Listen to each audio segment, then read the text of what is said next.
நம்ம ஜனாதிபதி அம்மா இருக்கிறாங்கல்ல, முர்மு பேரை பாரு அம்மா. அந்த அம்மாவுக்கு அந்த அம்மா ஆபீஸ்ல 49 பேர் வேலை பாக்குறாங்க அம்மா. எல்லாம் கணக்கு, கவர்மெண்ட் கணக்கு, கனல் காசிநாதன் சொல்ல 49 பேர் ஜனாதிபதி ஆபீஸ்ல வேலை பாக்குறாங்க. 39 பேர் ஐயரி அம்மா. அது மட்டும் இல்ல நண்பர்களே, துணை ஜனாதிபதினு இருக்கிறார், அவருக்கு 7 பேர் வேலை செய்யறான். 7 பேர் ஐயருங்க, 7 பேர் ஐயரு. நம்ம மோடி கிட்ட 35 பேர் வேலை செய்யறான், 31 பேர் ஐயரு. நியாயம் தானா இது? நியாயம் தானா?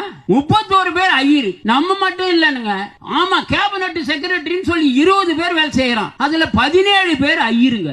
17 பேர் ஐயரு. நான் அரசியல் ரொம்ப பேச விரும்பல. 17 பேர் ஐயரு. நம்ம தூதரகம் இருக்குது இல்லையா, இந்த உலகத்துல 195 நாடு இருக்கிறது. அருமை பெரியோர்களே, தாய்மார்களே, 195 நாட்டுல 140 நாட்டுல நம்ம தூதரகம் வச்சிருக்கிறோம். இந்திய தூதரகம் 140 தூதரகத்துல இருக்கிற முதல்ல இருக்கிற அதிகாரியே 140 பேர் ஆயிருங்க.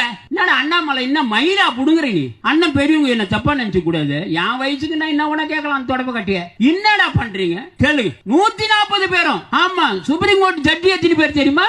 26 பேருங்க ஜட்ஜி. 26 பேர். 26 பேர்ல 23 பேர் ஐயருங்க.